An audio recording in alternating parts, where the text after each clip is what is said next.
내 엄마 죽든 말든 상관마. 내 엄마한테 갈 시간에 내 다리나 주물러. 그게 며느리 도리야. 시어머니의 그 말을 들으면서도 저는 전화기를 붙잡고 서 있었습니다. 친정 엄마가 숨이 넘어가고 있었어요. 6시간 동안 제 이름을 부르셨대요. 순영아, 순영아 어딨냐고. 저는 거기 없었습니다. 시어머니 기저귀를 갈고 있었어요. 30년을 참았습니다. 뺨을 맞아도 참았어요. 그런데 그들은 몰랐을 겁니다. 제가 영수증 한 장, 녹취 하나 허투루 넘기지 않는 사람이라는 걸. 30년 동안 박스 3개의 증거를 모았습니다. 그리고 그 기록이 저를 구했어요. 그럼 제 이야기를 시작해 보겠습니다. 오늘의 사연을 시작하기 전에 무료인 구독과 좋아요를 눌러주시면 감사드리겠습니다. 안녕하세요. 저는 올해 56살 김순영입니다. 결혼 전엔 작은 꽃집에서 일했어요. 꽃꽂이를 전공했거든요.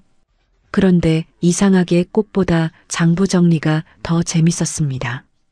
사장님 대신 매출 영수증 정리하고 거래처 외상값 받아내는 게 제 몫이었죠. 영수증 한 장, 계좌 내역 한 줄도 허투루 넘기지 않는 게 그때 생긴 버릇이에요. 그때는 몰랐습니다. 그 습관이 30년 뒤 제 인생을 구할 줄은요. 여러분, 사람이 얼마나 비참해질 수 있는지 아십니까? 저는 그날 알았습니다. 2024년 11월 새벽 4시였어요. 시어머니 요양병원 간병실 바닥은 차가웠습니다. 딱딱한 보호자용 간이 침대에서 쪽잠을 자다가 휴대폰이 울렸어요. 친정 오빠였습니다. 순영아, 엄마가 위독하시다. 의사 선생님이 오늘 밤을 못 넘기실 것 같다고 했어. 지금 바로 와라. 오빠 목소리가 떨리고 있었습니다. 저는 심장이 쿵 내려앉는 것을 느끼며 벌떡 일어났어요. 가방을 챙기는 손이 부들부들 떨렸습니다. 엄마, 우리 엄마. 5년간 폐암으로 싸워오신 엄마가 오늘 밤을 못 넘기신다니. 간병실 문을 열려는 순간이었습니다. 아, 너 이 밤중에 어딜 기어나가려고 그래. 시어미가 눈을 시퍼렇게 뜨고 여기 누워 있는데. 시어머니가 눈을 번쩍 뜨셨습니다. 침대에서 상체를 벌떡 일으키며 저를 잡아먹을 듯 노려보셨어요. 어머니, 저희 친정 엄마가 지금 돌아가시게 생겼대요. 제발요, 어머니. 오늘 하루만 아가씨한테 좀 부탁드리고 얼른 다녀올게요. 예. 저는 두 손을 싹싹 비비며 애원했습니다. 당장이라도 무릎을 꿇고 싶은 심정이었어요. 사돈댁 죽는 게 나랑 무슨 상관이야. 남의 집 귀신이 감히 우리 집안일에 죄를 뿌려.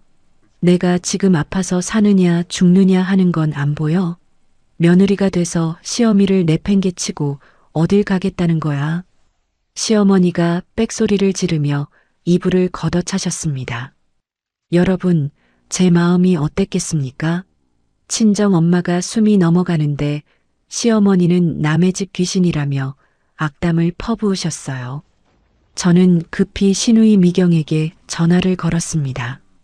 손가락이 덜덜 떨려서 번호를 3번이나 잘못 눌렀어요. 아가씨, 미안해. 나 친정 엄마가 너무 위독하셔서 지금 가봐야 할 것 같아. 오늘 딱 하루만 어머니 곁 좀 지켜줄 수 있을까? 전화기 너머로 시누이가 짜증스럽게 한숨을 팍 내뱉는 소리가 들렸습니다. 아유, 옳게 언니. 나 내일 백화점 VIP 세일 있는 거 몰라? 아침 일찍 나가야 한다고. 그리고 웃기네 정말. 언니가 며느리지 내가 며느리야? 엄마 수발은 올케가 들어야지 왜 나한테 전화를 하고 그래? 언니가 알아서 해. 나 바빠. 뚜뚜뚜. 시누이가 전화를 매몰차게 끊어버렸습니다. 저는 그 자리에 주저앉아 오열했어요. 간병실 차가운 바닥이 무릎을 파고들었습니다. 새벽 5시 마지막 희망으로 남편 재호에게 전화를 걸었습니다. 일본 도쿄 출장 중이었어요. 신호음만 울리고 받지 않았습니다. 문자를 남겼어요. 엄마가 위독해. 시어머니가 못 가게 해. 도와줘. 답이 없었습니다. 간병실 복도 창문 너머로 동이 트고 있었습니다. 하늘이 붉게 물드는데 저는 발을 뗄 수가 없었어요. 가려면 가봐. 대신 그 발로 나가는 순간 이 집 문턱 다신 못 밟을 줄 알아. 내가 감히 시어미를 버려? 시어머니의 독한 협박이 귓전을 맴돌았습니다. 30년 시집살이가 제 발목을 붙잡았어요. 저는 그날 밤을 간병실에서 보냈습니다. 새벽 6시 23분 오빠에게서 문자가 왔습니다. 엄마 돌아가셨다. 마지막에 내 이름을 부르셨어. 순영아 어딨냐고. 우리 순영이 보고 싶다고. 6시간 동안 내 이름만 부르셨어. 저는 화장실로 뛰어갔습니다. 변기를 붙잡고 피가 섞인 위액을 토해냈어요. 위장이 뒤집히는 것 같았습니다. 엄마가 6시간 동안 제 이름을 부르셨대요. 그런데 저는 거기 없었습니다. 그날 오전 9시 겨우 남편과 통화가 됐습니다. 여보, 친정 엄마 돌아가셨어. 시어머니가 못 가게 해서 임종을 못 지켰어. 남편은 당장 출장을 취소하겠다고 했어요. 하지만 가장 빠른 비행기가 이틀 뒤에나 있었습니다. 저는 혼자서 장례식장으로 향했습니다. 장례식장에 도착하니 오빠와 올케가 서 있었어요. 오빠의 눈빛이 차가웠습니다. 순영아, 엄마가 마지막 6시간 동안 내 이름만 불렀어. 근데 넌 어디 있었어? 시어머니 간병이 엄마 임종보다 중요했냐? 저는 아무 대답도 하지 못했습니다. 영정 사진 앞에 무릎을 꿇었어요. 엄마 사진 속 얼굴이 흐릿하게 번졌습니다. 눈물 때문이었어요. 장례식 3일 동안 저는 한숨도 자지 못했습니다. 밤마다 엄마 목소리가 들렸어요. 순영아, 왜 안 와? 환청이었습니다. 조문객들 사이에서 수군거림이 들렸어요. 큰딸이 임종도 못 지켰대. 시어머니 간병한다고. 저는 화장실에 숨어 울다가 기절하듯 쓰러지기를 반복했습니다. 장례 마지막 날 남편 재호가 도쿄에서 도착했습니다. 저는 남편을 보자마자 쓰러지듯 안겼어요. 여보, 나 엄마 손 한번 못 잡아봤어. 남편은 아무 말 없이 저를 안아주었습니다. 그의 양복에 제 눈물 자국이 번졌어요. 사흘 뒤 장례를 치르고 시댁으로 돌아왔습니다. 현관문을 여는데 손이 떨렸어요. 시어머니가 거실 한가운데 팔짱을 끼고 서 계셨습니다. 아주 상전 납셨네. 상전 납셨어. 3일이나 집구석을 비워? 내가 그동안 밥도 못 얻어먹고 얼마나 고생했는지 알아? 약은 누가 챙겨주고 뒷수발은 누가 들었는데. 요양보호사 그 옆편 내가 얼마나 일을 건성으로 하는지 내가 알기나 해? 저는 고개를 숙이고 있었습니다. 아무 말도 할 수가 없었어요. 내 엄마 죽은 게 내 잘못이야? 어차피 안말기라 죽을 날 받아놓은 사람이었잖아.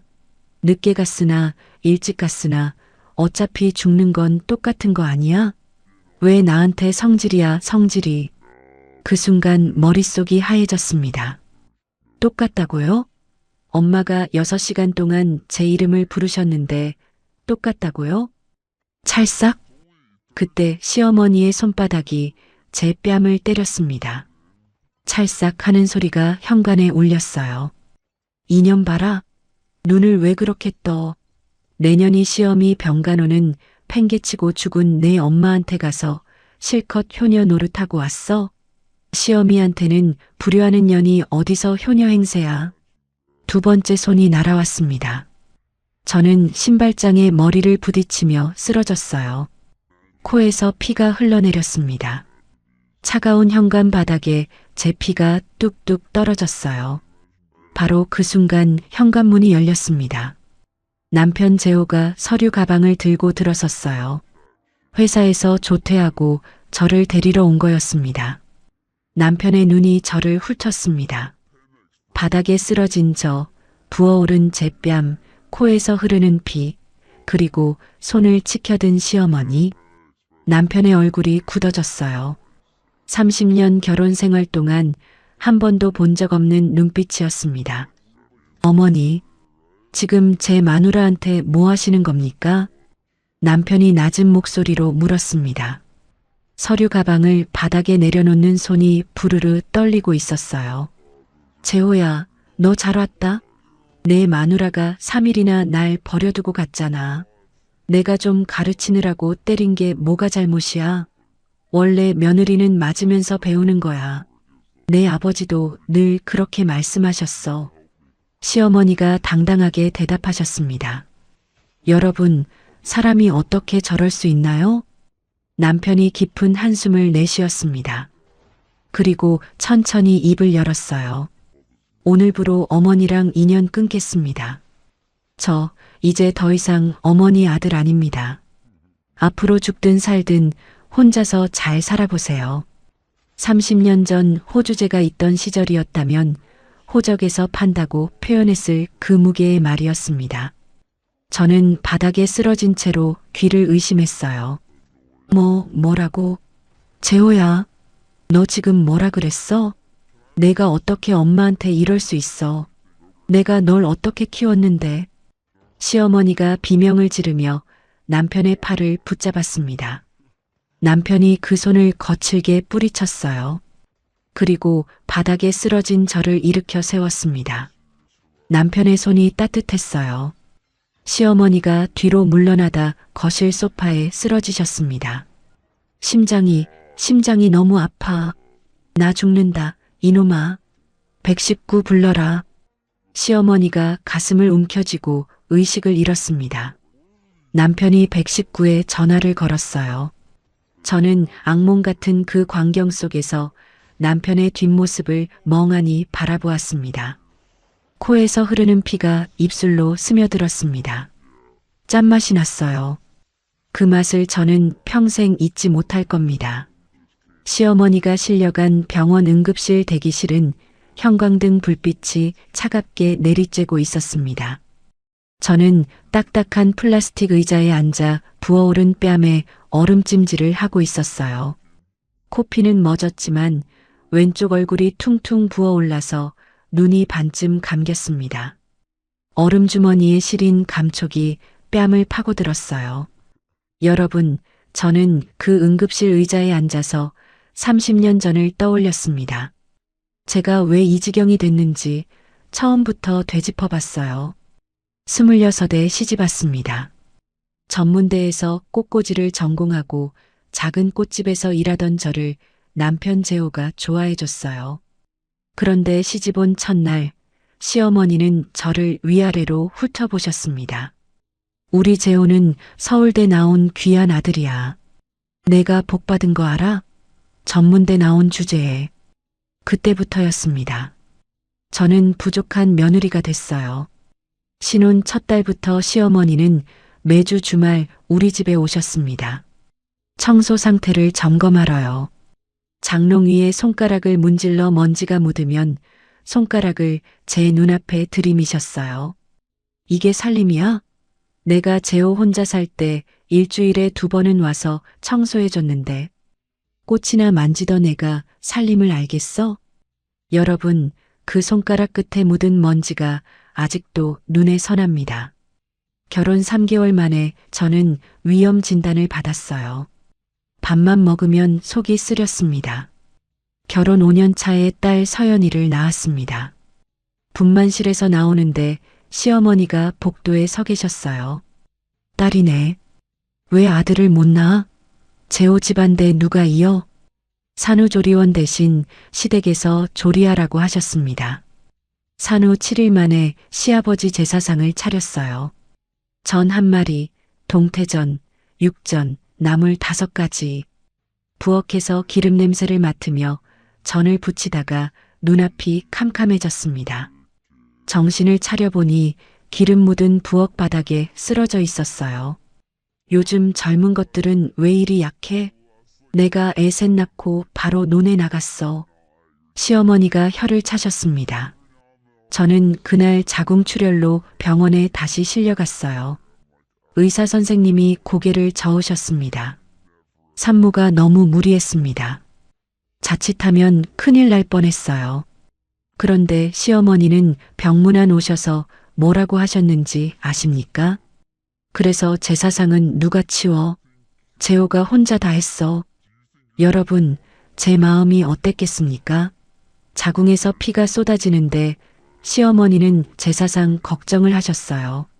서연이가 3살 되던 해 저는 작은 꽃집을 열고 싶었습니다. 전공도 살리고 돈도 벌고 싶었어요. 남편에게 조심스럽게 말을 꺼냈습니다. 그런데 시어머니 귀에 들어갔어요. 며느리가 밖에서 돈 벌면 집안 망하는 거야. 내가 번 돈으로 내 아들 밥 먹일 거야? 남편도 시어머니 편을 들었습니다. 어머니 말씀 들어. 괜히 스트레스 받지 말고. 저는 그렇게 꿈을 접었습니다. 꽃집 대신 시어머니 간병이 제 일이 됐어요. 시어머니 간병은 10년 전부터 시작됐습니다. 당뇨, 고혈압에 퇴행성 관절염까지 겹치셨어요. 처음에는 한 달에 100만 원 정도 들었습니다. 병원비 50만 원, 약값 20만 원, 영양제랑 이것저것 30만 원. 그런데 시어머니 상태가 점점 나빠지셨어요. 최근 3년은 한 달에 200만 원이 넘게 들었습니다. 요양병원비 120만 원, 기저귀값 24만 원, 간식비, 용돈까지 합치면요. 10년 동안 제가 쓴 돈이 1억 8천만 원이에요. 시누이 미경은 단 한 푼도 안 냈습니다. 내가 시집갈 때 어머니가 2억 해줬잖아. 그걸로 퉁치자. 난 받을 거 받았어. 시누이는 그렇게 말했어요. 저는 친정 엄마 병원비까지 내고 있었습니다. 친정 엄마 폐암 병원비가 한 달에 150만 원이었어요. 결국 결혼 20주년에 넣어둔 적금 3천만 원을 깼습니다. 그래도 모자라서 제 암보험까지 해약했어요. 남편 재호는 뭘 했냐고요? 회사 일이 바쁘다고 했습니다. 엄마가 너 아니면 누굴 믿겠어. 조금만 참아. 누나는 원래 저래. 그 조금만이 10년이 됐습니다. 여러분, 10년이에요. 3년 전 시어머니가 요양병원에 입원하셨을 때 저는 드디어 숨통이 트이나 싶었습니다. 그런데 시어머니가 매일 새벽 5시에 전화를 하셨어요. 요양보호사가 날 학대해. 밥도 제대로 안 먹여줘. 내가 와서 간병해. 저는 결국 주 5일 요양병원에 출근하다시피 했습니다. 간병하고 집에 와서 살림하고 다시 병원 가고 허리가 끊어지는 줄 알았어요. 의사 선생님이 MRI 사진을 보여주셨습니다. 디스크가 4개나 튀어나와 있어요. 수술을 고려하셔야 합니다. 그런데 저는 수술을 못 받았습니다. 시어머니 간병 때문에 시간이 없었어요. 진통제 먹고 버텼습니다. 시누이 미경은 한 달에 한 번 병원에 왔습니다. 500만 원짜리 명품 가방 들고요. 병실에서 시어머니랑 셀카 찍고 SNS에 올렸어요. 엄마 병문안 왔어요. 그 밑에 효녀, 가족사랑 이런 단어를 붙여서요. 시어머니가 뭐라고 하셨는지 아십니까? 우리 미경이는 바빠서 자주 못 와도 올 때마다 좋은 것만 사오네. 역시 내 딸. 그러면서 시누이한테 용돈 100만 원씩 쥐어주셨어요. 저는 허리 부여잡고 기저귀 갈고 있는데요. 친정 엄마는 그 와중에 점점 야위어 가셨습니다. 폐암 사기였어요. 저는 한 달에 한두 번 겨우 친정에 갔습니다. 엄마 손을 잡으면 뼈만 앙상하게 만져졌어요. 순영아, 괜찮아. 엄마는 오빠가 있으니까. 너는 시댁일 잘해. 내가 잘 사는 게 엄마 소원이야. 엄마는 그렇게 말씀하셨습니다. 여러분, 제가 얼마나 죄책감에 시달렸는지 아십니까? 친정 엄마는 죽어가는데 저는 시어머니 기저귀를 갈고 있었어요. 시어머니의 말은 날이 갈수록 독해졌습니다. 내가 너 시집 올 때 금반지 해줬잖아. 그게 120만 원짜리였어. 아직도 못 갚았지? 내가 뭘 했다고 이 집에서 밥을 먹어? 재호 월급으로 사는 주제에. 재호가 출세 못하는 게 다 내가 내조를 못해서야. 남들은 부인이 뒷바라지 잘해서 임원 달았다던데. 저는 정말 제가 부족한 사람이라고 믿었습니다. 30년 동안 매일 들으니까 그게 진짜인 줄 알았어요. 결정적인 일은 2년 전에 있었습니다. 제가 모아둔 비상금 3천만 원으로 친정 엄마 폐암 수술비를 대려고 했어요. 그런데 시어머니가 아셨습니다. 그 돈 내가 백내장 수술하게 나한테 줘. 내 엄마는 어차피 암말기라 오래 못 살아. 쓸데없는데 돈 쓰지 말고. 여러분, 사람이 어떻게 그런 말을 할 수 있나요? 제 엄마가 오래 못 산다고 돈 쓰지 말라고요? 남편은 그 자리에서 아무 말도 못했습니다. 고개만 숙이고 있었어요. 저는 결국 그 돈을 시어머니께 드렸습니다. 친정 엄마 수술비는 오빠가 대출받아 해결했어요. 그 뒤로 친정 오빠가 6개월간 연락을 끊었습니다. 순영아, 너도 힘든 거 알아. 근데 내 시어머니 백내장이 엄마 암보다 급해? 피가 뭔데? 오빠 말이 가슴에 박혔습니다. 저는 친정과 시댁 사이에서 찢어지는 기분이었어요. 그렇게 30년을 살았습니다. 30년 동안 저는 영수증을 모았어요. 꽃집에서 일할 때 생긴 버릇이었습니다. 병원비 영수증, 간병비 영수증, 기저귀감 영수증, 박스로 3개가 찼습니다. 5년 전부터는 시어머니 전화 통화를 녹음했어요. 나중에 남편한테 들려주려고요. 그런데 한 번도 못 들려줬습니다. 들려줘봤자 달라질 게 없을 것 같았어요. 저는 그 응급실 의자에 앉아서 그 모든 세월을 떠올렸습니다. 부어오른 뺨이 욱신거렸어요. 이게 30년의 결과구나. 친정 엄마 임종도 못 지키고 시어머니한테 뺨 맞고 이게 제 30년이었습니다. 바로 그때 응급실 문이 벌컥 열렸습니다. 신우이 미경이 800만 원짜리 명품 가방을 들고 들어왔어요. 하이힐 굽소리가 딱딱 울렸습니다. 야, 박순영. 신우이가 저를 보자마자 달려들었습니다. 제 머리채를 움켜쥐었어요. 두피가 뜯기는 것 같았습니다. 내가 우리 엄마 죽이려고 작정했어? 신우이 미경의 손이 제 머리채를 움켜쥐고 있었습니다. 두피가 뜯어지는 것 같았어요. 하이힐 굽이 제 발등을 밟았습니다. 내가 오빠를 꼬드겨서 엄마한테 저런 소리 하게 만든 거지. 이 독한 년아. 재산 노리고 이간질했지? 신우이가 저를 밀쳤습니다. 저는 대기실 의자에 부딪혀 넘어졌어요. 부어오른 뺨이 의자 모서리에 닿았습니다. 눈앞에 별이 번쩍했어요. 남편 재호가 사이에 끼어들었습니다. 누나, 지금 뭐 하는 거야? 아내 뺨 때린 건 어머니야.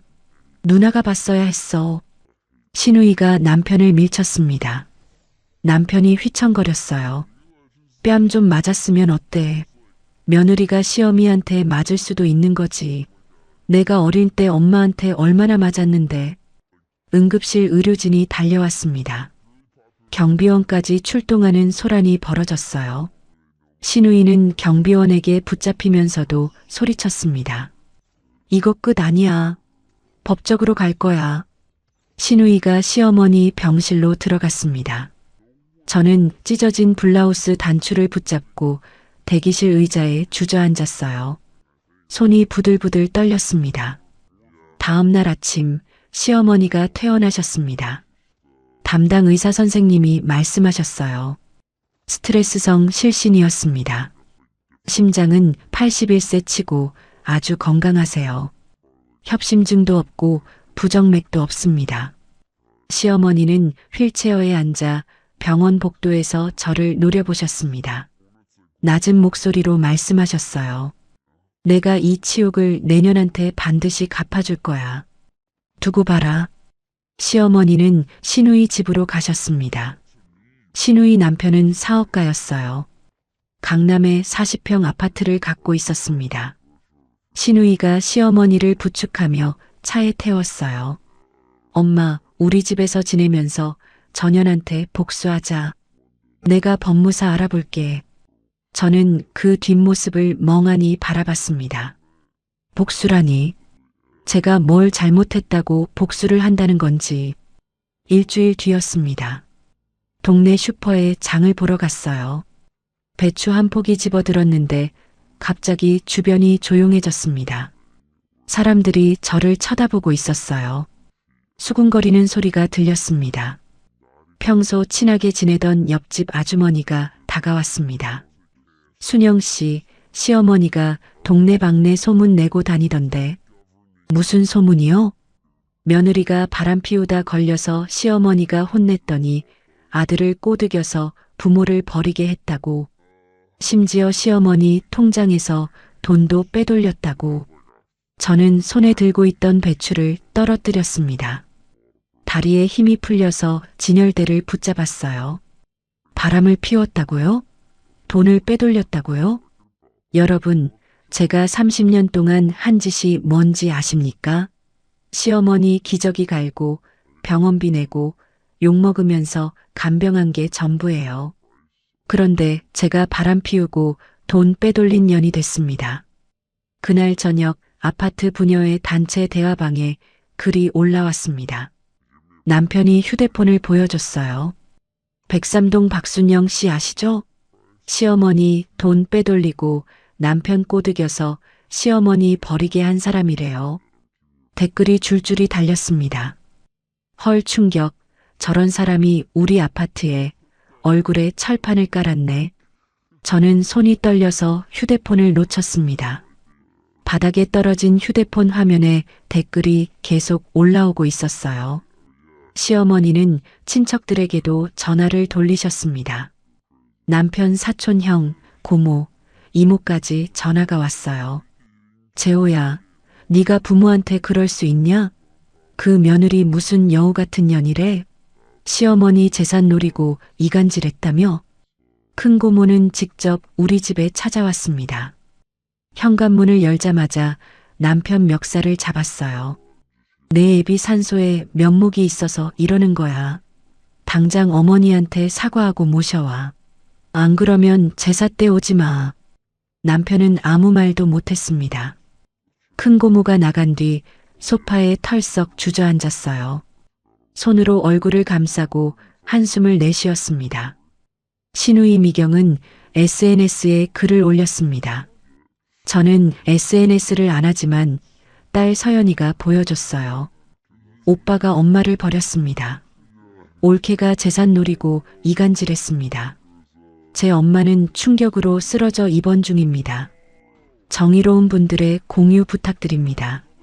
3일 만에 그 글이 온라인 커뮤니티 여러 곳에 퍼졌습니다. 댓글이 수천 개 달렸어요. 저런 부부는 신상 털어야 한다. 불효자식 지옥 간다. 회사 어디냐 신고하자. 여러분, 저는 그 댓글들을 보면서 손이 떨렸습니다. 제가 뭘 잘못했는지 모르겠어요. 30년 동안 시어머니 모시고 친정 엄마 임종도 못 지키고 뺨까지 맞았는데 저는 나쁜 년이 됐습니다. 남편 회사에도 소문이 퍼졌습니다. 인사팀장이 남편을 회의실로 불렀어요. 박 부장, 요즘 인터넷에 도는 그 글 봤는데 사실이야? 부모를 버린 사람이 우리 회사 간부라니 이미지에 영향이 있어서. 남편은 2시간 동안 해명했습니다. 하지만 소용없었어요. 한 달 뒤 임원 승진 심사를 앞두고 인사팀장이 다시 불렀습니다. 박 부장 미안하지만 이번 승진은 어려울 것 같아. 인터넷에 퍼진 글 때문에 위에서 부담스러워해. 상황 정리되면 다시 추천할게. 남편은 30년 직장 생활에서 처음으로 승진해서 탈락했습니다. 집에 돌아와서 넥타이를 풀며 말했어요. 순영아, 30년 다녔는데, 임원까지 바라봤는데, 저는 아무 말도 못했습니다. 제 때문인 것 같았어요. 2주 뒤 시어머니가 더 큰 공격을 해왔습니다. 법무사를 통해 내용 증명이 왔어요. 남편이 봉투를 뜯었습니다. 손이 떨리고 있었어요. 아들 박재호를 상대로 정신적 손해배상 청구 위자료 소송을 제기하겠다. 위자료 1억 원을 청구한다. 불응시 언론 고발도 불사하겠다. 1억 원이라니. 여러분, 제가 10년 동안 시어머니께 쓴 돈이 1억 8천만 원이에요. 그런데 시어머니가 저희한테 1억 원을 달라고 하셨습니다. 저는 매일 밤 악몽에 시달렸습니다. 꿈에서 친정 엄마가 병상에서 울부짖으셨어요. 순영아, 왜 안 와? 엄마 죽는다. 손 좀 잡아줘. 새벽마다 식은땀에 젖어 깨어났습니다. 베란다에 서서 밤하늘을 바라봤어요. 별이 흐릿하게 보였습니다. 눈물 때문이었어요. 정신건강의학과에 갔습니다. 의사 선생님이 말씀하셨어요. 외상 후 스트레스 증상이 있습니다. 친정 어머니 임종을 지키지 못한 것에 대한 죄책감이 심각해요. 수면제를 처방받았습니다. 약을 먹어도 악몽은 멈추지 않았어요. 3주 뒤 시어머니가 아파트 정문에서 시위를 벌이셨습니다. 동네 경로당 할머니들 5명을 데리고 오셨어요. 피켓을 들고 계셨습니다. 부모 버린 아들 박재호 나와라. 확성기 소리가 아파트 단지에 울려 퍼졌습니다. 내 아들을 돌려내라. 며느리가 꼬드겼다. 이웃들이 창문을 열고 구경했습니다. 휴대폰으로 촬영하는 사람도 있었어요. 저는 현관문 앞에 쭈그리고 앉아 귀를 막았습니다. 눈물이 멈추지 않았어요. 그날 밤 남편이 퇴근했습니다. 넥타이가 풀어져 있었어요. 얼굴이 헬쑥했습니다. 소파에 털썩 앉았어요.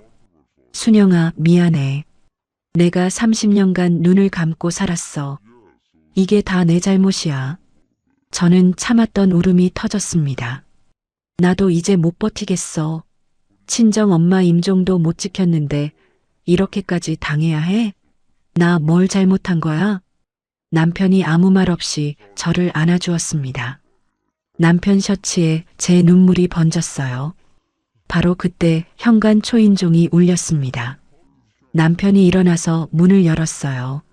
문 앞에 낯선 젊은 남자가 서 있었습니다.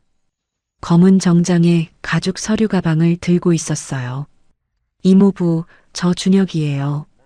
친정 외삼촌 아들이요. 외할머니 장례식 때 배웠잖아요. 준혁이 친정 오빠 아들이었습니다. 10년 전에 대학생이었는데 어느새 훌쩍 커 있었어요. 준혁이?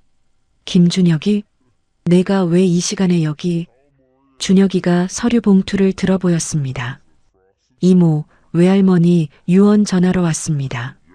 준혁이가 거실로 들어왔습니다. 10년 전 대학생이던 아이가 어느새 듬직한 청년이 되어 있었어요. 검은 정장이 잘 어울렸습니다. 이모, 저 이제 38이에요. 대형 로펌에서 변호사로 일해요. 가사소송 전문이에요. 저는 눈을 깜빡였습니다. 준혁이가 변호사가 됐다니. 마지막으로 본 게 엄마 칠순 잔치 때였는데 준혁이가 서류 봉투를 꺼냈습니다. 누렇게 바른 봉투였어요. 외할머니가 돌아가시기 일주일 전에 공증받은 유언장이에요. 아버지가 전해드리려다가 이모가 너무 힘들어 보여서 미루셨대요. 저는 떨리는 손으로 봉투를 받았습니다. 봉투를 여는데 손가락이 말을 안 들었어요. 안에서 편지지가 나왔습니다. 엄마 글씨였어요. 삐뚤빼뚤한 엄마 글씨. 딸 김순영에게. 첫 줄을 읽는데 눈물이 쏟아졌습니다. 글자가 흐릿하게 번졌어요.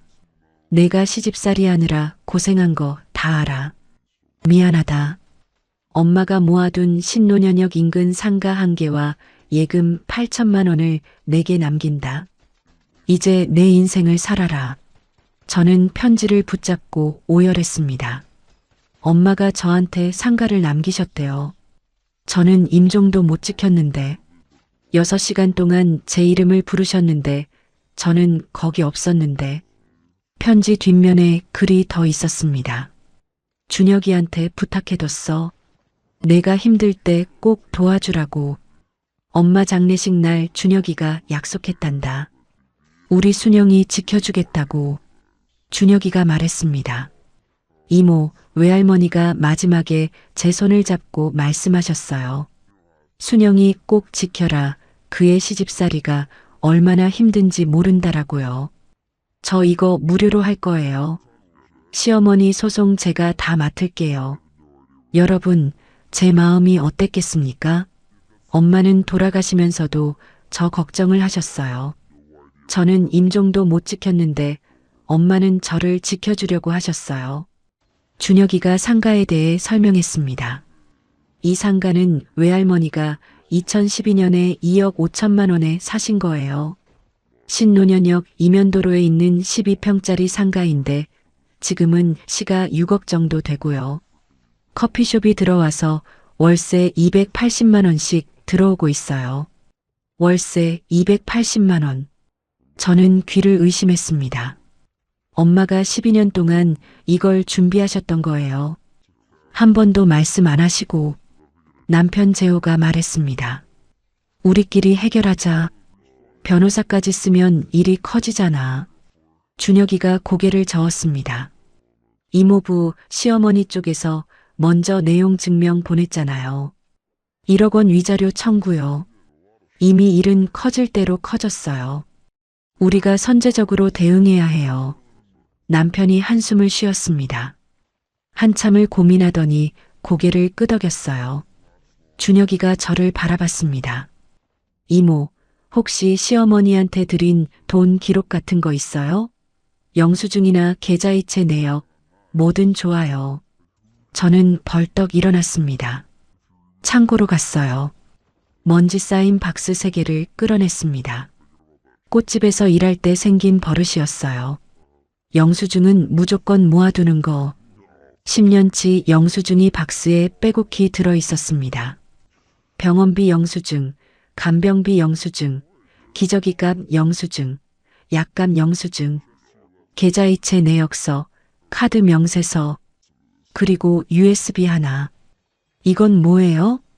준혁이가 USB를 들어 보였습니다. 시어머니 전화 통화 녹음이에요. 준혁이 눈이 커졌습니다. 녹음이요? 몇 개나 있어요? 47개요.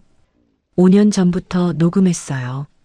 저는 왜 녹음을 시작했는지 설명했습니다. 시어머니가 너무 심한 말씀을 하셔서요. 나중에 남편한테 들려주려고 녹음을 시작했어요. 근데 한 번도 못 들려줬어요. 들려줘봤자 달라질 게 없을 것 같아서 그냥 제 마음의 증거로 남겨둔 거예요. 준혁이가 USB를 꼭 쥐었습니다. 이모, 이거 대단한 거예요. 법적으로 대화 당사자가 녹음한 건 증거 능력이 있어요. 이 정도 증거면 역고소 충분히 가능해요. 다음 날 저녁 준혁이가 다시 왔습니다. 퇴근하고 바로 온 것 같았어요. 넥타이가 풀어져 있었습니다. 손에 서류 뭉치를 들고 있었어요. 이모, 영수증이랑 계좌이체 내역 다 정리해봤어요. 준혁이가 서류를 펼쳤습니다. 숫자가 빼곡했어요. 10년간 시어머니한테 들어간 돈을 정리해봤어요. 처음 7년은 월 100만 원 안팎이었고 최근 3년은 월 200만 원이 넘었어요. 총 순수 지출이 1억 8천만 원이에요. 시어머니 연금에서 일부 충당된 것 빼고요. 1억 8천만 원. 숫자로 보니까 실감이 났습니다.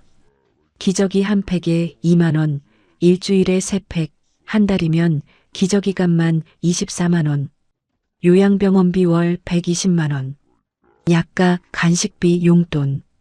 10년이면 그렇게 되는 거였어요. 준혁이가 노트북을 꺼냈습니다. USB를 꽂았어요. 녹음 파일 들어볼게요.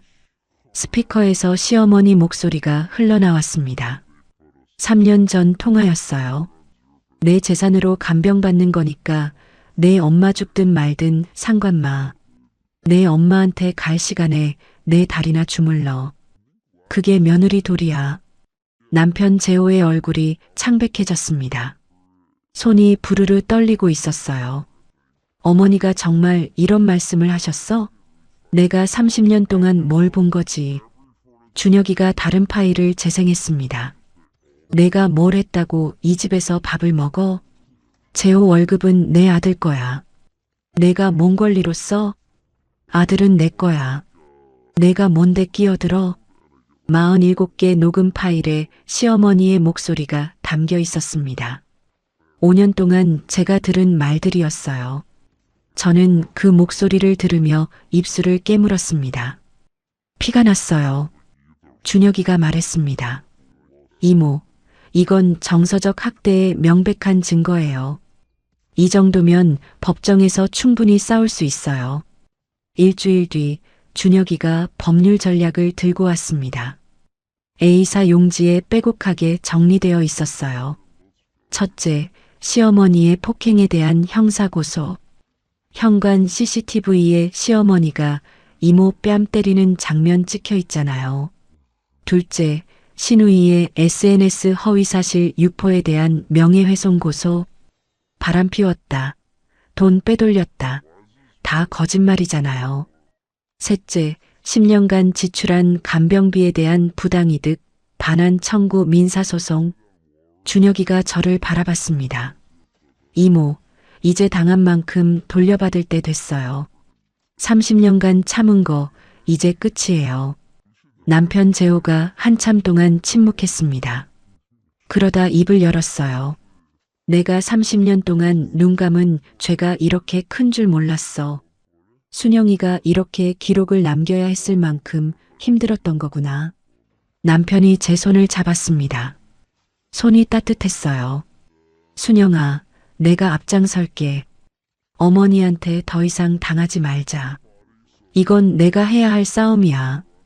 여러분, 저는 그 순간 처음으로 남편이 제 편이라는 걸 느꼈습니다. 30년 만에 처음이었어요. 그날 저녁 친정 오빠한테서 전화가 왔습니다. 6개월 만이었어요. 순영아, 준혁이한테 다 들었어. 내가 그렇게 힘들었는지 몰랐다. 엄마 임종 때 내 탓한 거 미안해.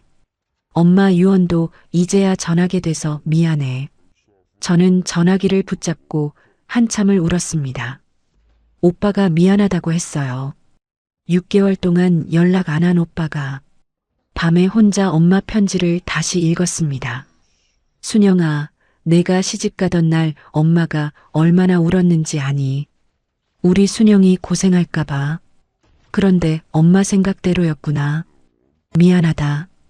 이제라도 내 인생 살아. 엄마가 남긴 건 많지 않지만 내가 새 출발할 수 있으면 좋겠다. 여러분, 엄마는 제가 시집 가던 날 우셨대요. 제가 고생할 걸 아셨던 거예요. 그리고 12년 동안 상가를 모으셨어요. 저를 위해서.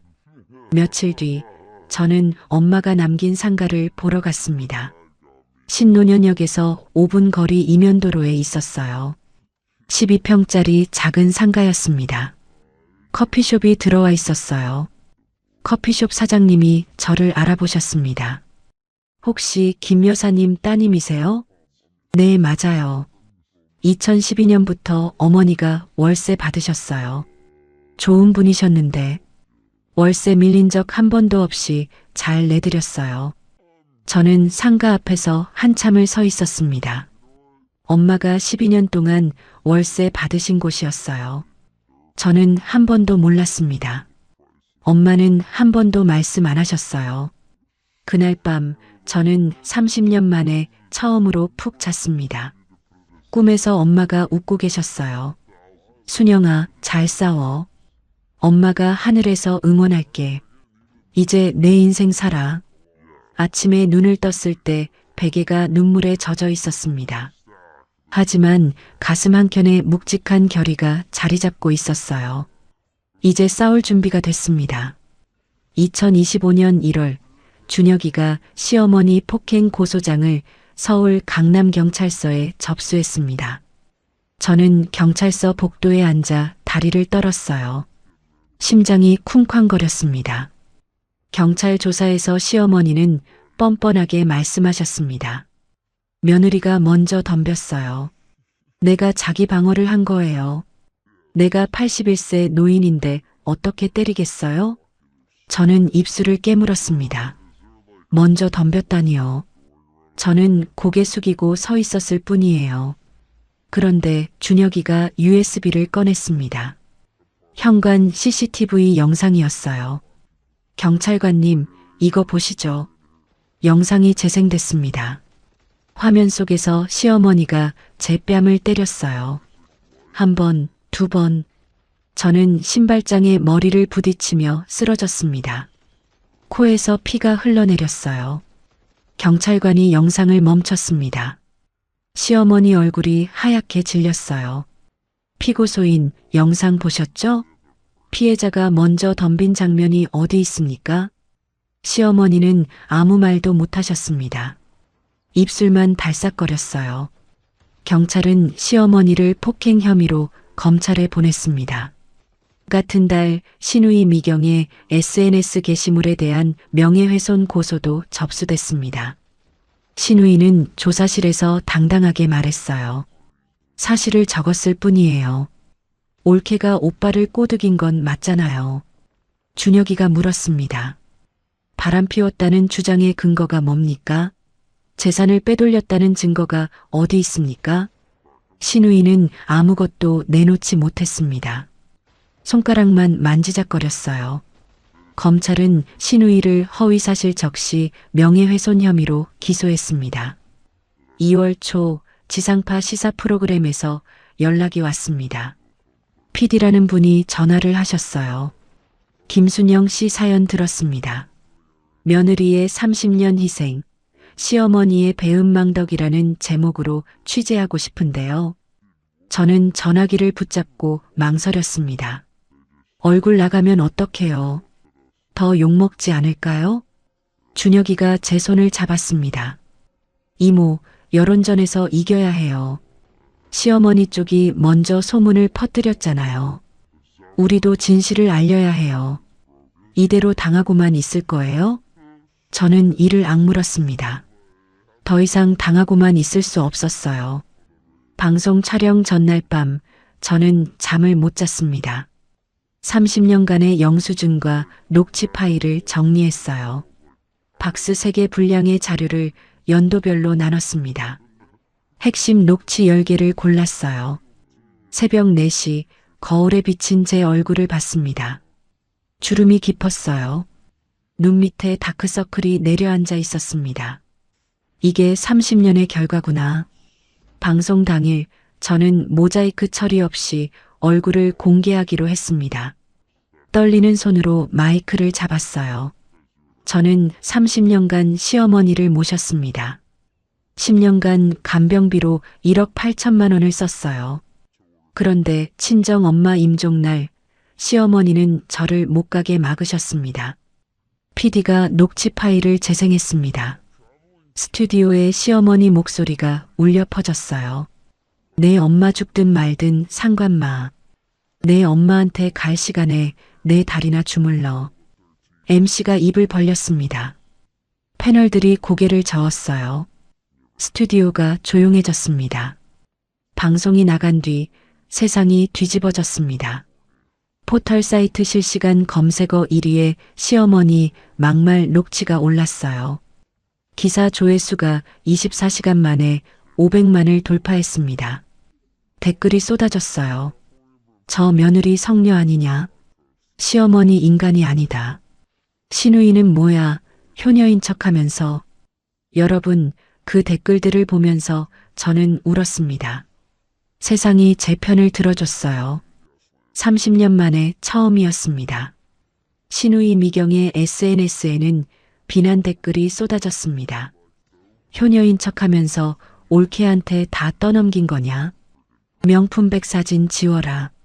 간병비 한 푼 안 냈으면서 유산은 받았네.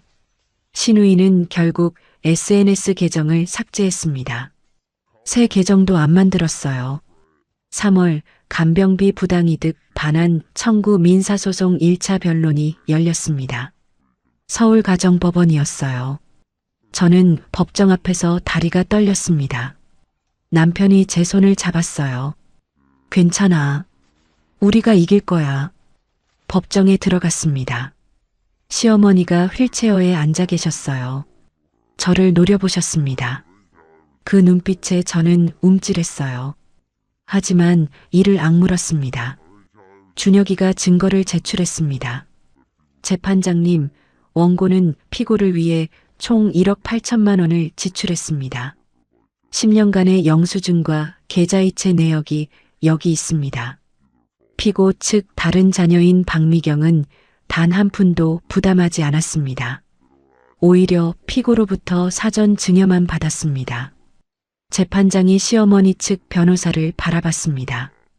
피고 측은 이에 대한 반박 증거가 있습니까? 시어머니 측 변호사가 말했습니다. 며느리가 자발적으로 한 것이므로 증여에 해당합니다. 강요한 증거가 어디 있습니까? 준혁이가 노트북을 켰습니다. 녹취 파일이 재생됐어요. 법정에 시어머니 목소리가 울려 퍼졌습니다. 내 재산으로 간병받는 거니까 당연히 내가 해야지. 안 하면 재호한테 말해서 쫓아내버릴 거야. 재판장의 표정이 굳어졌습니다. 피고 측, 이 녹취에 대해 할 말 있습니까? 시어머니 측 변호사는 아무 말도 못했습니다. 서류만 뒤적거렸어요. 재판이 끝난 뒤 법원 앞에서 시어머니가 휠체어를 타고 다가오셨습니다. 신우이가 휠체어를 밀고 있었어요. 순영아, 우리 그만하자. 내가 잘못했어. 제발. 시어머니가 처음으로 고개를 숙이셨습니다.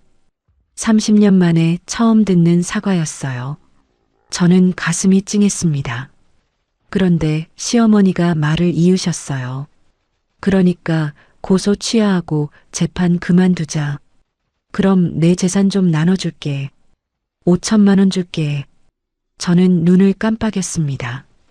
5천만 원이요? 제가 쓴 돈이 1억 8천만 원인데요. 어머니 30년 동안 한 번도 미안하다는 말 안 하셨어요. 이제 와서 돈으로 해결하려고요? 시어머니의 얼굴이 일그러졌습니다. 그래, 내가 잘못했어. 그랬지? 이제 고소 취하해. 그 목소리에 진심이 없었습니다. 분노만 가득했어요. 저는 고개를 저었습니다. 그날 밤 준혁이에게서 전화가 왔습니다. 이모, 시어머니 측에서 공식 합의 제안 들어왔어요. 고소 취하하면 5천만 원 주겠대요. 저는 한숨을 쉬었습니다. 준혁아, 5천만 원으로 30년을 살 수는 없어. 맞아요. 그리고 이모, 제가 등기부등본을 확인해 봤는데요. 시어머니가 어제 신우이한테 8억짜리 강남 아파트 증여 계약을 했어요. 저는 전화기를 꽉 쥐었습니다. 손에 핏줄이 불끈 섰어요. 뭐라고? 우리한테 5천 주고 딸한테 8억 빼돌리려는 거예요. 이건 빚이 있는 상태에서 재산을 빼돌리는 거라 법적으로 취소할 수 있어요. 쉽게 말하면 재산 빼돌리기 취소 소송을 할 수 있다는 거예요. 여러분, 사람이 어떻게 저럴 수 있나요? 저한테는 5천만 원 주겠다면서 딸한테는 8억을 빼돌리고 있었어요. 합의 안 해. 끝까지 가자. 30년 참은 거 5천만 원에 팔 수 없어. 알겠어요, 이모. 그리고 그 8억 증여도 취소 소송 들어갈 거예요. 이모한테 빚이 있는 상태에서 재산 빼돌린 건 무효로 만들 수 있어요. 전화를 끊고 남편을 바라봤습니다. 여보, 우리 끝까지 가는 거야. 나 이제 안 물러서. 남편이 제 손을 잡았습니다. 알았어. 나도 각오했어. 어머니가 저러시는 건 더 이상 못 봐줘. 저는 주먹을 불끈 쥐었습니다. 손톱이 손바닥을 파고들었어요. 2025년 5월 어느 날 아침이었습니다. 남편 재호가 출근 준비를 하고 있었어요. 넥타이를 매는데 갑자기 손을 멈췄습니다. 순영아, 가슴이 아파. 남편이 가슴을 움켜쥐며 현관에서 쓰러졌습니다. 저는 비명을 질렀어요. 손이 떨려서 휴대폰 버튼을 제대로 누를 수가 없었습니다. 여보, 정신 차려. 119에 전화했습니다. 구급차가 올 때까지 5분이 영원 같았어요. 남편 얼굴이 하얗게 질려 있었습니다. 식은땀이 이마를 타고 흘러내렸어요. 병원 응급실에서 의사 선생님이 말씀하셨습니다. 스트레스성 협심증입니다. 혈관이 일시적으로 수축한 거예요. 큰 수술은 필요 없지만 당분간 절대 안정이 필요합니다. 최소 2주 입원하셔야 합니다. 저는 응급실 복도에 주저앉았습니다. 다리에 힘이 풀렸어요. 여러분, 제 마음이 어땠겠습니까? 내가 소송을 진행해서 남편이 스트레스를 받은 건가? 내가 잘못한 건가? 그 생각이 머리를 맴돌았습니다. 위가 쓰리기 시작했어요. 10년 전 위험이 시작됐을 때처럼요. 남편이 입원한 지 3일 뒤 딸 서연이가 퇴근길에 병원에 왔습니다. 아버지 병실에서 나온 서연이가 저를 바라봤어요. 엄마, 할머니한테서 연락받았어. 저는 가슴이 철렁했습니다. 할머니가 뭐래? 할머니가 우시면서 그러셨어. 내 아빠가 엄마를 버렸다. 할머니, 이제 죽을 것 같다. 서연아, 내가 좀 말려줘라고. 엄마, 진짜 이렇게까지 해야 해? 서연이 눈에 눈물이 고여 있었습니다. 저는 가슴이 찢어지는 것 같았어요. 딸한테까지 이런 말을 들어야 하나. 저는 서연이를 병원 휴게실로 데려갔습니다. 자판기에서 커피 2잔을 뽑았어요. 떨리는 손으로 서연이한테 건넸습니다. 서연아, 엄마가 왜 이러는지 설명해 줄게. 30년 동안 못한 얘기야. 저는 처음으로 다 털어놓았습니다. 외할머니 임종을 못 지킨 이유, 시어머니께 드린 1억 8천만 원, 새벽마다 걸려오던 전화, 뺨을 맞은 날의 일, 악몽에 시달리는 것까지. 서연이가 눈을 크게 떴습니다. 엄마가 그렇게 살았어? 나는 몰랐어. 왜 말 안 했어? 말해서 뭐해? 너한테 짐 지우기 싫었어. 서연이가 한참 동안 아무 말 없이 커피만 마셨습니다. 그러다 입을 열었어요. 그래도 할머니는 할머니잖아. 81세 노인이야. 엄마가 너무 매정한 것 같아. 아빠도 저렇게 쓰러졌는데 소송까지 해야 해? 저는 가슴에 못이 박히는 것 같았습니다.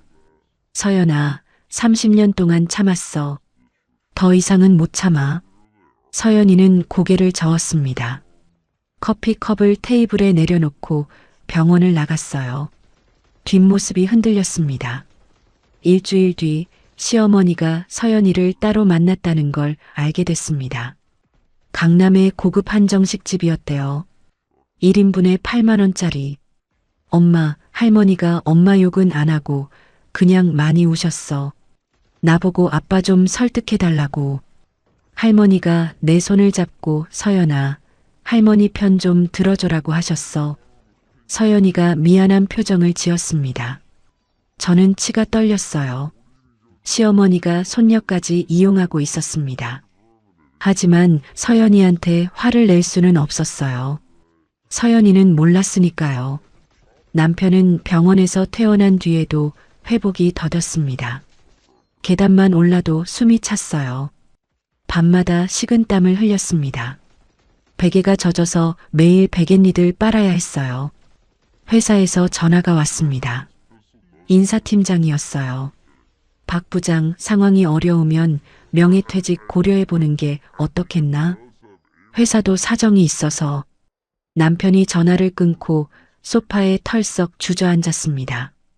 손으로 얼굴을 감쌌어요. 내가 30년 다닌 회사에서 이렇게 쫓겨나게 생겼어. 임원까지 바라봤는데 다 이 상황 때문이야. 남편이 처음으로 제 앞에서 눈물을 보였습니다. 어깨가 들썩였어요. 저는 남편을 안아줬습니다. 당신 탓 아니야. 우리가 이긴 다음에 새로 시작하면 돼. 입으로는 그렇게 말했지만 마음속에는 두려움이 밀려왔습니다. 설상가상으로 신우이 미경이 또 공격을 해왔습니다.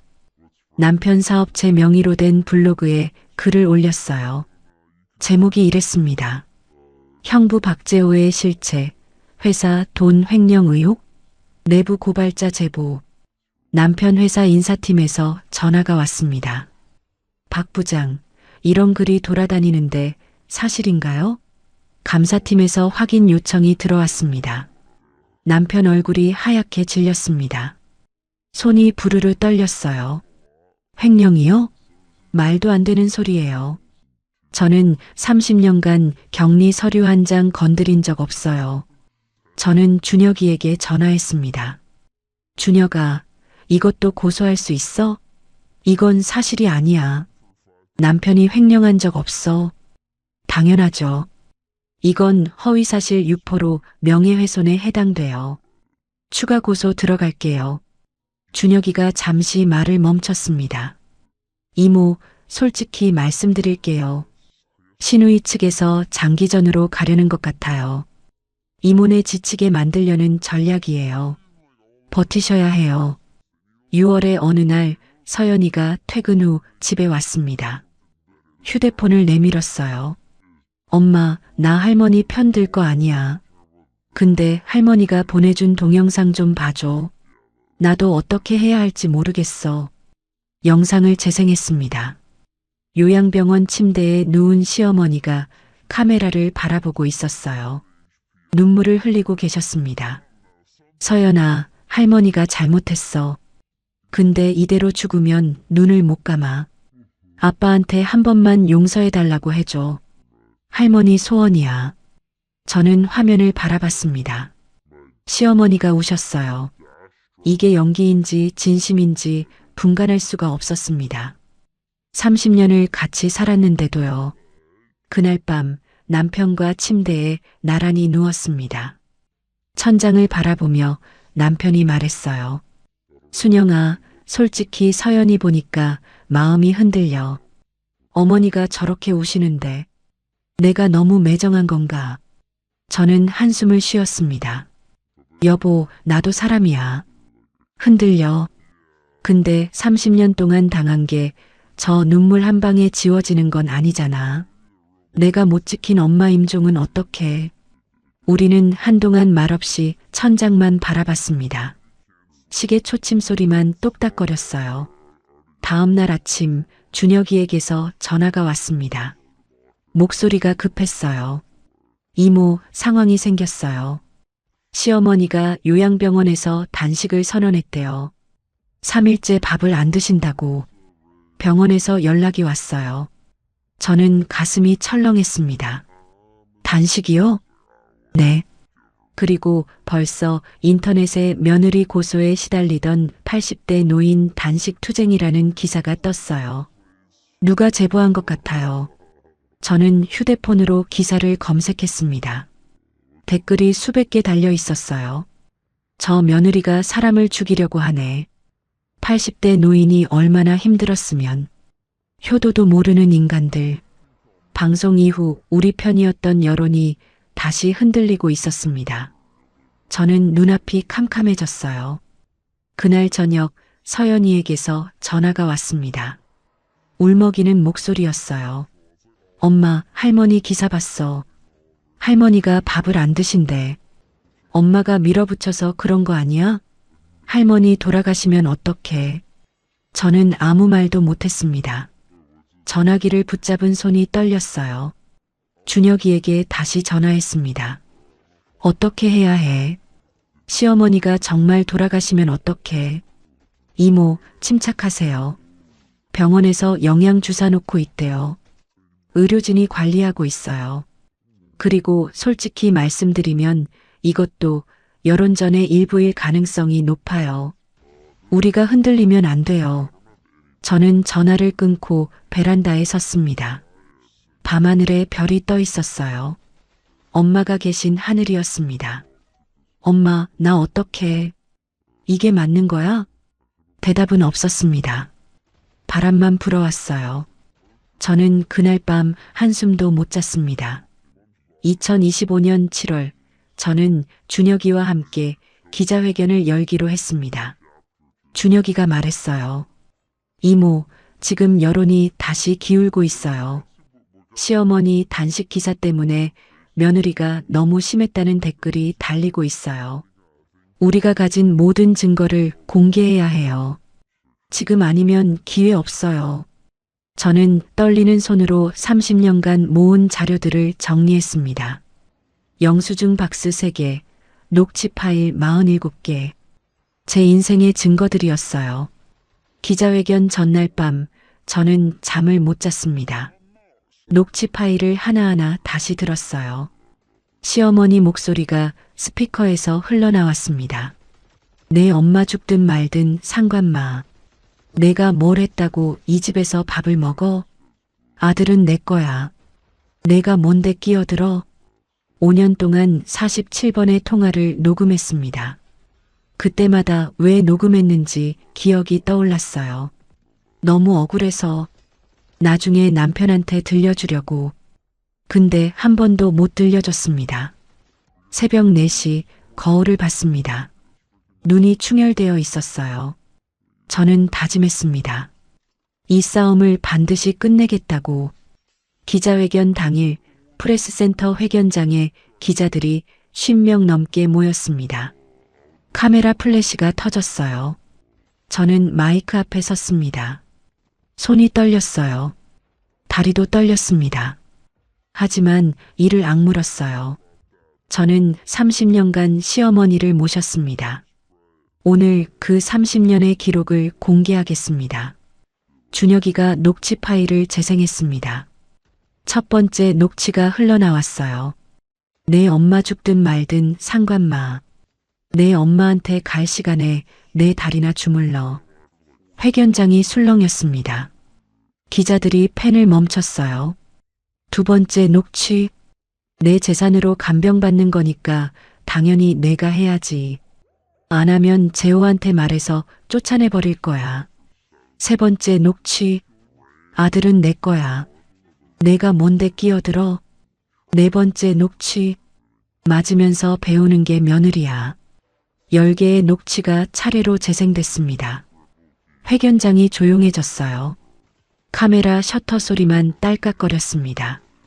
가장 결정적인 녹취는 2년 전 것이었습니다. 내 비상금 3천만 원 내 백내장 수술했어. 내 엄마 어차피 안말기라 오래 못 살아. 그 돈 내 엄마한테 쓰면 낭비야. 죽을 사람한테 뭘 써. 저는 마이크를 잡고 말했습니다. 목소리가 떨렸어요. 저는 이 말을 듣고도 시어머니께 돈을 드렸습니다. 그리고 친정 엄마 수술비는 오빠가 대출받아 해결했습니다. 저는 그렇게 30년을 살았습니다. 기자 한 명이 손을 들었습니다. 김순영 씨, 시어머니가 단식 투쟁 중인데 이에 대해 어떻게 생각하십니까? 저는 잠시 숨을 골랐습니다. 시어머니의 단식은 안타깝습니다. 하지만 저도 30년간 매일 밤 악몽에 시달렸습니다. 친정 엄마 임종을 지키지 못한 죄책감에 잠을 못 잤습니다. 저도 힘들었습니다. 저도 피해자입니다. 회견장이 다시 조용해졌습니다. 기자들이 고개를 끄덕였어요. 기자회견이 끝난 뒤 세상이 다시 뒤집어졌습니다. 포털 사이트 실시간 검색어 1위에 시어머니 막말 녹취 전문이 올랐어요. 댓글이 쏟아졌습니다. 시어머니가 저런 말을 했는데 단식이 무슨 의미가 있냐? 며느리가 진짜 피해자였네. 저 집안이 문제다. 24시간 만에 관련 기사 댓글이 수만 개를 돌파했습니다. 기자회견 3일 뒤 시어머니가 단식을 중단했다는 소식이 들려왔습니다. 요양병원 관계자가 전화를 했어요. 기자회견 방송을 보신 뒤에 밥 줘라고 말씀하셨습니다. 준혁이가 말했습니다. 이모, 여론전에서 이겼어요. 이제 법정에서 마무리하면 됩니다. 2주 뒤 딸 서연이가 집에 찾아왔습니다. 현관문을 열자마자 서연이가 저를 안았어요. 엄마, 기자회견 다 봤어. 그 녹취들. 엄마가 그렇게 힘들었는지 몰랐어. 미안해. 서연이가 울었습니다. 저도 울었어요. 현관에서 한참을 붙잡고 울었습니다. 괜찮아. 너는 몰랐으니까. 서연이가 눈물을 닦으며 말했습니다. 할머니한테 연락 끊을게. 엄마 편이야. 외할머니 임종도 못 지키게 한 거 용서 안 돼. 여러분, 그 말을 듣는데 가슴이 뜨거워졌습니다. 딸이 제 편이 돼줬어요. 2025년 가을 모든 재판이 마무리 단계에 접어들었습니다. 첫째, 시어머니 폭행건. 벌금 300만 원 약식 명령이 확정됐습니다. 둘째, 신우이 명예훼손건. SNS 게시물과 횡령 의혹 블로그 글 2건 합쳐서 벌금 700만 원에 합의금 5천만 원을 받았습니다. 셋째, 간병비 부당이득 반환 청구. 재판부가 판결문을 읽었습니다. 원고의 주장을 대부분 인정한다. 피고는 원고에게 1억 2천만 원을 지급하라. 저는 법정에서 눈물을 흘렸습니다. 10년간 쓴 돈 1억 8천만 원 중에 1억 2천만 원을 돌려받게 됐어요. 결정적인 건 시어머니가 신우이한테 빼돌린 8억 아파트였습니다. 재산 빼돌리기 취소 소송에서 우리가 이겼어요. 재판부가 말했습니다. 채무자가 채권자에 대한 채무가 존재하는 상황에서 유일한 부동산 재산을 제3자에게 증여한 것은 채권자를 해하려는 의도가 명백하다. 신우이 미경은 8억짜리 강남 아파트를 토해내야 했습니다. 10월의 어느 날 신우이에게서 전화가 왔습니다. 울먹이는 목소리였어요. 순영아, 제발 봐줘. 나 이 아파트 없으면 남편한테 쫓겨나. 남편 사업도 안 되고 있어. 이혼당할 것 같아. 저는 전화기를 귀에 대고 잠시 침묵했습니다. 30년이 스쳐 지나갔어요. 올케가 며느리지 내가 며느리야? 나 내일 백화점 VIP 세일이야. 신우이가 했던 말들이 귓전을 맴돌았습니다. 언니, 나도 30년간 도움을 청했어요. 제발 간병 좀 같이 하자고. 언니는 한 번도 안 들어줬잖아요. 이제 언니가 감당할 차례예요. 저는 전화를 끊었습니다. 손이 떨리지 않았어요. 11월 모든 것이 정리된 뒤 저는 시어머니가 계신 요양병원을 찾아갔습니다. 마지막으로 할 말이 있었어요. 시어머니는 휠체어에 앉아 창밖을 바라보고 계셨습니다. 늦가을 하늘이 파랗게 펼쳐져 있었어요. 제가 병실 문을 열고 들어가자 고개를 돌리셨습니다. 예전에 그 사나운 눈빛은 사라지고 없었어요. 주름진 얼굴에 피로만 가득했습니다. 저는 시어머니 앞 의자에 앉았습니다. 어머니, 저 마지막으로 한마디만 하러 왔어요. 시어머니가 아무 말 없이 저를 바라봤습니다. 30년 전 제가 시집 올 때 어머니가 우리 재호 잘 부탁해라고 하셨어요. 저는 그 말 지켰어요. 근데 어머니는 며느리 잘 부탁한다는 말 한 번도 안 하셨죠. 저도 누군가의 딸이었어요. 이제 저는 제 인생 살겠습니다. 어머니도 편히 지내세요. 저는 자리에서 일어났습니다. 뒤도 돌아보지 않고 병실을 나왔어요. 복도를 걸어가는데 뒤에서 시어머니 목소리가 들렸습니다. 가느다란 목소리였어요. 순영아, 순영아. 저는 멈추지 않았습니다. 병원 정문을 나서자 늦가을 햇살이 따스하게 제 얼굴을 비쳤어요.